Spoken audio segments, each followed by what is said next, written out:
केवळ प्रयोगी अव्यय म्हणजे काय? ती भावना प्रधान असतात, वाक्याचा भाग नसतात आणि त्याची काही उदाहरणं पाहिजे.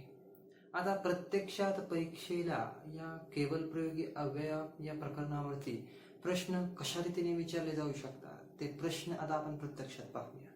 ठीक आहे, तर पहिला प्रश्न पहा. केवळ प्रयोगी अव्यय डॅश असतात. केवळ प्रयोगी अव्यय डॅश असतात असा प्रश्न आहे. 4 पर्याय दिलेले आहेत. पहिला आहे सुंदर. केवळ प्रयोगी अव्यय सुंदर असतात. केवळ प्रयोगी अव्यय दुसरा आहे अविकारी. अविकारी असतात. लयबद्ध असतात का अर्थहीन असतात. मग केवळ प्रयोगी अव्यय हे कसे असतात? तर ज्याप्रमाणे मी तुम्हाला आता सांगितलं की ती अर्थहीन नसतात. अर्थहीन हा शब्द कुठे चालला नाही. कशी असतात? लयबद्ध असतात का सुंदर असतात. म्हणजेच या ठिकाणी पहिल्याच ह्याच्यामध्ये मी तुम्हाला सुरुवातीला सांगितलं की ते कशी असतात, तर ती अविकारी असतात. कशी असतात? तर केवळ प्रयोगी अव्यय ही अविकारी असतात. 2 प्रकार सांगितले शब्दांच्या जातीचे मी, विकारी आणि अविकारी. मग केवळ प्रयोगी अव्यय हे अविकारी या जातीमध्ये येतात.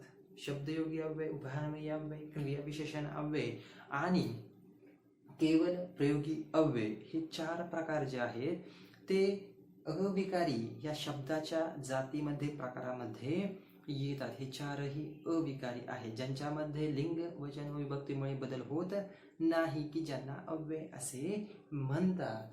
म्हणून केवळ प्रयोगी अव्यय हे डॅश असतात तर अविकारी असतात आणि नाम, सर्वनाम, विशेषण, क्रियापद हे विकारी असतात. ठीक आहे, आता आपण वळूया पुढील प्रश्नाकडे. पण त्याच्या अगोदर पहिल्या प्रश्नाचं जे उत्तर आहे ते आहे पर्याय क्रमांक 2 अविकारी. आता आपण वळूया पुढील प्रश्नाकडे. पुढील प्रश्न पहा. केवळ प्रयोगी अव्यय कशी असतात? केवळ प्रयोगी अव्यय कशी असतात? कसे असतात मग केवळ प्रयोगी अव्यय? तर 4 पर्याय दिलेले आहेत पहा. केवळ प्रयोगी अव्यय कशी असतात? भावना प्रधान, विचार प्रधान, कल्पना प्रधान, वास्तव प्रधान. 4 पर्याय दिले आहेत. भावना प्रधान, विचार प्रधान, कल्पना प्रधान आणि वास्तव प्रधान. हे 4 पर्यायामधून आपल्याला उत्तर शोधायचं आहे की ती कशी असतात केवळ प्रयोगी अव्यय.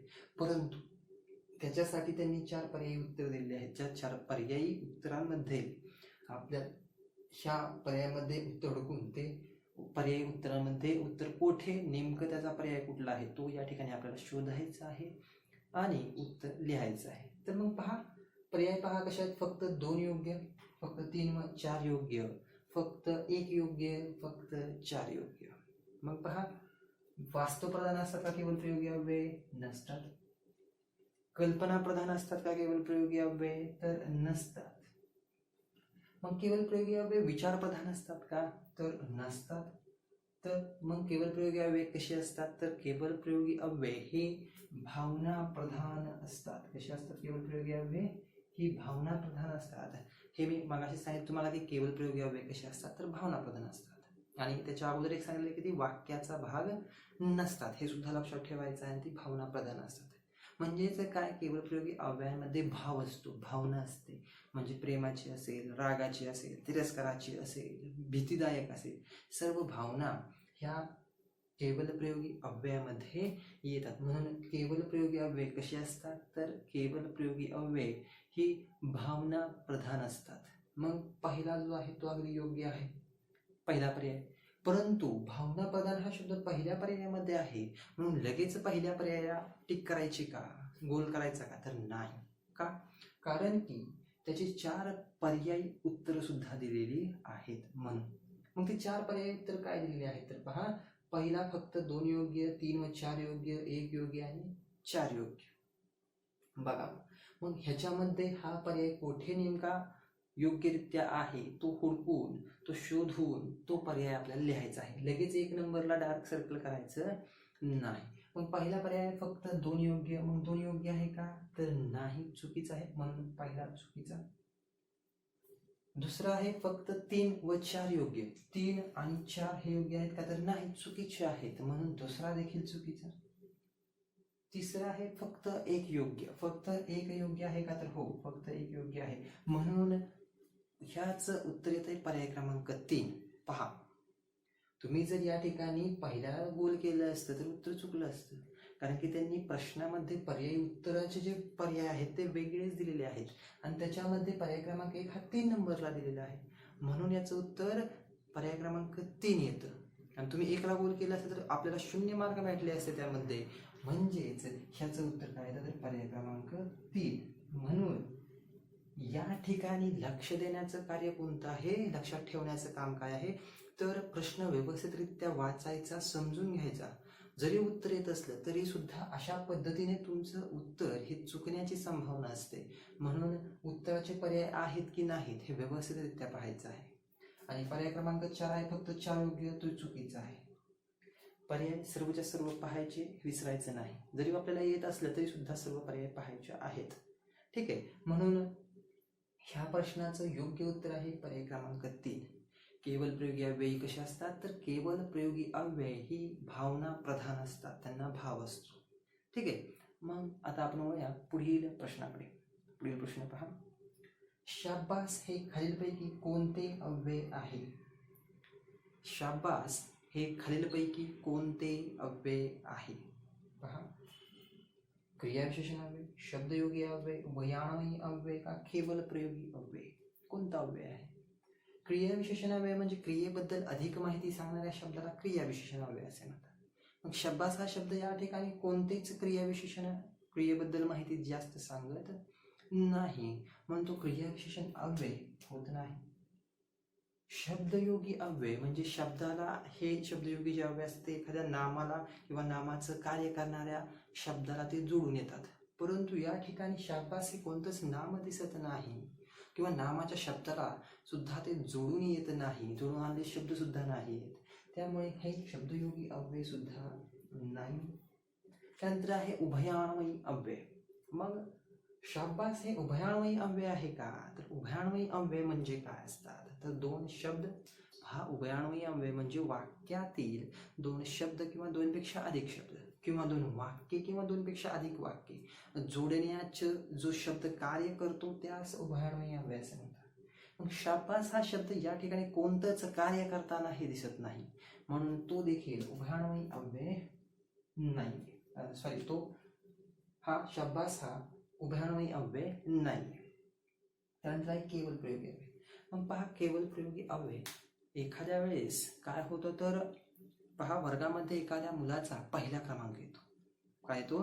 पहिला क्रमांक येतो आणि त्यावेळेस शिक्षक त्याला म्हणतात शाब्बास, म्हणजे त्याचा पहिला क्रमांक आल्या आल्या शिक्षक त्याच्या पाठीवर थाप टाकतात आणि म्हणतात शाब्बास, म्हणजे त्याचं कर्तृत्व पाहून शिक्षकांच्या मनामध्ये जो पहिला भाव येतो त्यांच्या तोंडावाटे बाहेर निघतात शब्द शाब्बास, ते असतात पहिले शब्द बाहेर निघतात, त्यांचा भाव बाहेर निघतो, म्हणजे ते काय आहे केवल प्रयोगी अव्यय आहे.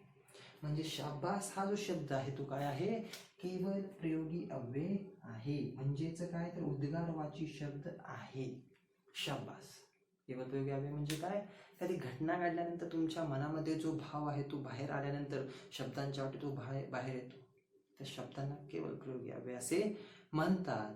मग ते मी बोर्डवरती लिहिलती पहा, अरे रे, अरेच्या, अब ब, आहा, ऐक, शाब्बास, हे सगळे काय आहे तर केवल प्रयोगी अव्ययाचे शब्द आहेत, हे लक्षात घ्यायचं आहे. म्हणून ह्या प्रश्नाचं योग्य उत्तर आहे पर्याय क्रमांक 4 केवल प्रयोगी अव्यय.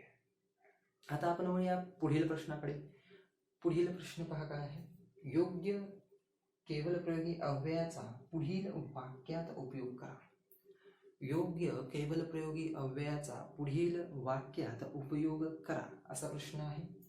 डॅश केवढी गर्दी ही, वाक्य काय आहे पहा, रिकामी जागा सोडलेली आहे पहिल्यांदा आणि डॅश केवढी गर्दी ही अशा पद्धतीने त्याचा उल्लेख केलेला आहे असं वाक्य आहे. आणि पहा की या ठिकाणी कोणता योग्य केवल प्रयोगी शब्द त्या ठिकाणी योग्य असेल, बसेल, ते आपल्याला शोधायचं आहे. मग पहा, अरे रे केवढी गर्दी असं म्हणू शकतो का आपण तर नाही, पहिले येत नाही. मग अरेच्छा, काही चुकलंय का नाही, मग या ठिकाणी हा सुद्धा शब्द या ठिकाणी येणार नाही. आहा, लागले का, काही काही काय लागणार आहे का तर नाही. मग गर्दी दाखवायची आहे, मग असे भाव जे आहेत ते अशा वेळेस येत नाहीत, बरोबर की नाही.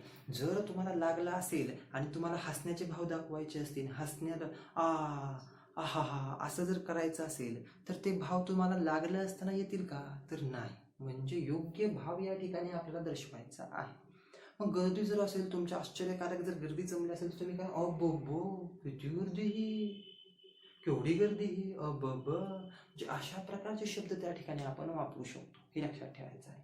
म्हणून अबब पर्याय क्रमांक 4 जो आहे तो ह्या रिकाम्या जागेमध्ये बसणारा योग्य केवळ प्रयोगी अव्ययाचा तो शब्द जो आहे तो या ठिकाणी योग्यरित्या बसतो. म्हणून अबब केवढी गर्दी ही हे या ठिकाणी योग्य केवळ प्रयोगी अव्यय आहे. म्हणून ह्या प्रश्नाचं योग्य उत्तर आहे पर्याय क्रमांक 4 अबब. अशा रीतीने असे वेगवेगळे पहा, हे पहिले जे 2 प्रश्न आहेत ते वेगळ्या स्वरूपाचे आहेत, केवळ प्रयोगी अव्यय आणि त्याची माहिती जी आहे त्या स्वरूपामध्ये जे 2 प्रश्न आहेत. असे सुद्धा प्रश्न परीक्षेला येऊ शकतात, हे लक्षात ठेवायचं आहे. या ठिकाणी पहा की शाबास आणि फिलिंग द रिक्त जागा भरा, कोणते शब्द केवळ प्रयोगी अव्ययामध्ये येतात आणि कोणता शब्द हा वाक्यामध्ये वापरायचा असतो, अशा पद्धतीचे सुद्धा प्रश्न हे केवळ प्रयोगी अव्ययामध्ये येतात. आणि आता आपण अजूनही काही प्रश्न पाहणार आहोत. तर पहा पुढील प्रश्न काय आहे? जे शब्द आपल्या मनातील वृत्ती किंवा भावना व्यक्त करतात, जे शब्द आपल्या मनातील वृत्ती किंवा भावना व्यक्त करतात त्यांना डॅश अव्यय म्हणतात. जे शब्द आपल्या मनातील वृत्ती किंवा भावना व्यक्त करतात त्यांना डॅश अव्यय म्हणतात. मग त्यांना काय म्हणतात? जे शब्द आपल्या मनातील भावना व्यक्त करतात किंवा वृत्ती व्यक्त करतात. म्हणजेच काय या ठिकाणी काय विचारलेलं आहे? तर या ठिकाणी व्याख्या विचारलेली आहे. म्हणजेच परीक्षेला व्याख्या सुद्धा विचारल्या जाऊ शकतात, त्याही त्या तितक्याच महत्त्वपूर्ण असतात, हे आपल्याला या ठिकाणी दिसून येतं. मग तुम्ही जर व्याख्याचं पाठ केलं नाही तर तुम्हाला त्याचं उत्तर येणार नाही, किंवा तुम्ही जर व्यवस्थितरित्या ते समजून घेतलं नाही ते प्रकरण तरी सुद्धा तुम्हाला याचं उत्तर येणार नाही. म्हणून समजून घेत चला की काय दिलेलं आहे. तर आपल्या मनातील भावना किंवा वृत्ती ज्यावेळेस आपण व्यक्त करतो त्यावेळेस त्यांना काय म्हणतात? तर पहा, क्रियाविशेषण अव्यय म्हणतात का? तर क्रियाविशेषण अव्यय म्हणजे काय? वाक्यामध्ये क्रियेबद्दल अधिक माहिती सांगणाऱ्या शब्दाला क्रिया विशेषण अव्यय असे म्हणतात. मग या ठिकाणी विचारलंय काय आपल्याला? तर पहा की मनातील वृत्ती किंवा भावना व्यक्त करतात. मग क्रिया विशेषण अव्यय म्हणजे क्रियापदाबद्दल अधिक माहिती सांगणाऱ्या शब्दाला. म्हणजे या ठिकाणी मनातील वृत्ती भावना काय व्यक्त होताना दिसत आहेत का? तर नाही. मग या ठिकाणी काय दिसतं? तर क्रियेबद्दल अधिक माहिती सांगणारा शब्द दिसतोय. म्हणजेच हे आणि क्रियाविशेषण कुठेच योग्य नाही, म्हणून पहिला जो पर्याय तो चुकीचा आहे. दुसरा पहा, शब्दयोगी अव्यय. मग शब्दयोगी अव्यय म्हणजे काय? तर वाक्यातील जे नामाचे शब्द असतात किंवा नामाचं कार्य करणारे जे शब्द असतात त्यांना जोडून येणारे जे शब्द असतात त्यांना म्हणतात शब्दयोगी अव्यय. मग शब्दयोगी अव्यय ही कोणतीच वृत्ती किंवा मनातील भावना व्यक्त करताना दिसत नाहीत. मग ते कसे दिसतात? तर ते नामाला जोडून आलेले असतात किंवा नामाचा शब्द जे असतात त्यांना ते जोडून आलेले असतात. मग त्यांचा आणि ह्या भावना व्यक्त करतात, त्यांना काहीही एकत्र ते दिसतच नाहीत आपल्याला, त्यामुळे तो देखील चुकीचा आहे. त्यानंतर आहे उभयान्वयी अव्यय. मग उभयान्वयी अव्यय म्हणजे काय? तर वाक्यातील 2 शब्द असतील किंवा 2 पेक्षा अधिक शब्द असतील ते जोडण्याचं काम करतो, त्याला म्हणतात उभयान्वयी अव्यय. किंवा वाक्यातील 2 वाक्ये किंवा 2 पेक्षा अधिक वाक्ये जोडण्याचं जो काम करतो त्याला म्हणतात उभयान्वयी अव्यय. परंतु या ठिकाणी मनातील भावना व्यक्त करताना दिसतच नाही, ते जोडण्याचं काम करत आहे, म्हणजे ते चुकीचं आहे. म्हणून चौथा जो पर्याय तो देखील चुकीचा आहे. त्यानंतर आहे पहा तिसरा पर्याय केवळ प्रयोगी अव्यय. एकच राहिलेला आहे, आता तोही आहे की नाही माहित नाही. मग केवळ प्रयोगी अव्यय म्हणजे काय? तर केवळ प्रयोगी अव्यय म्हणजे जे शब्द आपल्या मनातील भावना किंवा वृत्ती व्यक्त करतात त्यांना म्हणतात केवळ प्रयोगी अव्यय. म्हणजे काय? अरे बापरे किती मोठा साप, म्हणजे एखादा जर साप समोरून जात असेल तर तो साप पाहिल्यानंतर तुमच्या मनामध्ये जी भावना येते आणि त्याच्यावर तुमची जी वृत्ती प्रकट होते ती व्यक्त तुम्ही ज्या शब्दातून करता, तुमची भावना तो साप पाहिल्यानंतर तुम्ही ज्या शब्दातून व्यक्त करता, अरे बापरे, हे की नाही, जो शब्द निघतो तुमच्या तोंडातून, जे उद्गार निघतात ते म्हणतात केवळ प्रयोगी अव्यय. म्हणून हे जी व्याख्या दिलेली आहे, जे शब्द आपल्या मनातील वृत्ती किंवा भावना व्यक्त करतात त्यांना काय म्हणतात? तर केवळ प्रयोगी अव्यय असे त्यांना म्हणतात. म्हणून ह्या प्रश्नाचं योग्य उत्तर आहे पर्याय क्रमांक 3. ठीक आहे, केवळ प्रयोगी अव्यय. आता आपण वळूया पुढील प्रश्नाकडे. पुढील प्रश्न पहा काय आहे. पुढील प्रश्न आहे, खालीलपैकी कोणत्या वाक्यात केवळ प्रयोगी अव्यय योजले आहे? खालीलपैकी कोणत्या वाक्यात केवळ प्रयोगी अव्यय योजले आहे? म्हणजे प्रश्न असा आहे की 2 वाक्य दिलेली आहेत खाली, आणि त्या 2 वाक्यांमध्ये केवळ प्रयोगी अव्यय हे कोणतं आहे? 2 वाक्यांमध्ये केवळ प्रयोगी अव्यय हे कोणतं आहे ते वाक्य आपल्याला शोधायचं आहे केवळ प्रयोगी अव्ययाचं. मग त्यामधलं पहिलं वाक्य काय आहे पहा, तर त्याचा आहार मोजका आहे, हे पहिलं वाक्य आहे. त्याचा आहार मोजका आहे हे पहिलं वाक्य आहे. आणि दुसरं वाक्य काय, बापरे किती मोठा हा हत्ती. एखादा हत्ती खूप मोठा असतो आणि शहरामध्ये सहसा गावामध्ये सुद्धा हत्ती पाहायला भेटत नाहीत आता, कारण की ते सर्व जंगलामध्ये असतात, बरोबर की नाही. म्हणून एखादा हत्ती जर पाहिला तर आपल्या मनातून उद्गार निघतात, बापरे किती मोठा हा हत्ती. म्हणजेच पहा की पहिलं वाक्य आहे त्याचा आहार मोजका आहे आणि दुसरं आहे बापरे किती मोठा हा हत्ती. मग पहिल्या वाक्यामध्ये कुठेच उद्गारवाचक चिन्ह नाही किंवा कुठेच मनातील भावना व्यक्त केल्या नाहीयेत, मनातील वृत्ती व्यक्त करताना दिसलेलं नाहीये. म्हणून पहिलं वाक्य हे केवळ प्रयोगी अव्ययाचं दिसत नाही आपल्याला. दुसरं वाक्य आहे बापरे किती मोठा हत्ती, यामध्ये केवळ प्रयोगी अव्ययासाठी उद्गारवाचक चिन्ह दिलेले आहेत आणि मनातील भावना सुद्धा व्यक्त केलेली दिसते आपल्याला की बापरे, हत्तीबद्दल, हत्ती पाहून मनातील भावना व्यक्त करतात ते बापरे, ही भावना व्यक्त झालेली आपल्याला या वाक्यामध्ये दिसत आहे. म्हणजेच जो बी आहे तो केवळ प्रयोगी अव्यय हा अव्यय असलेलं वाक्य आहे, बी वाक्य. मग ते वाक्य बी म्हणून लगेच बीला सर्कल करायचं का, 2 नंबरला आहे म्हणून 2 नंबरला सर्कल करायचं का, तर नाही. कारण की नीट पहा की या ठिकाणी त्याचे 4 पर्यायी उत्तर सुद्धा दिलेली आहेत आणि त्याच्यामध्ये ते उत्तर आपल्याला शोधायचं आहे. मग पहा, पहिला पर्याय आहे त्यामध्ये फक्त ए योग्य, दुसरा आहे फक्त बी योग्य, तिसरा आहे ए व बी योग्य आणि चौथा आहे ए व बी अयोग्य. मग ए व बी हे अयोग्य आहेत का, तर नाही, एक योग्य आहे एक अयोग्य आहे, म्हणून चौथा चुकीचं. नंतर पहा, एक योग्य आहे बी योग्य आहे, ए चुकीचं आहे, मग दोन्ही योग्य आहेत का, तर नाही. त्यानंतर पहा, फक्त बी योग्य आहे का, हो, ए चुकीचं आहे बी योग्य आहे, म्हणजे पर्याय क्रमांक 2 जो आहे तो या ठिकाणी ह्या प्रश्नाचं योग्य उत्तर आपल्याला भेटतं. परंतु पहिला जो पर्याय आहे फक्त ए योग्य आहे का, तर नाही, चुकीचं आहे. म्हणजेच 1, 3, 4 हे पर्याय या ठिकाणी चुकीचे आहेत. म्हणजेच पर्याय क्रमांक 2 हे याचं योग्य उत्तर आहे.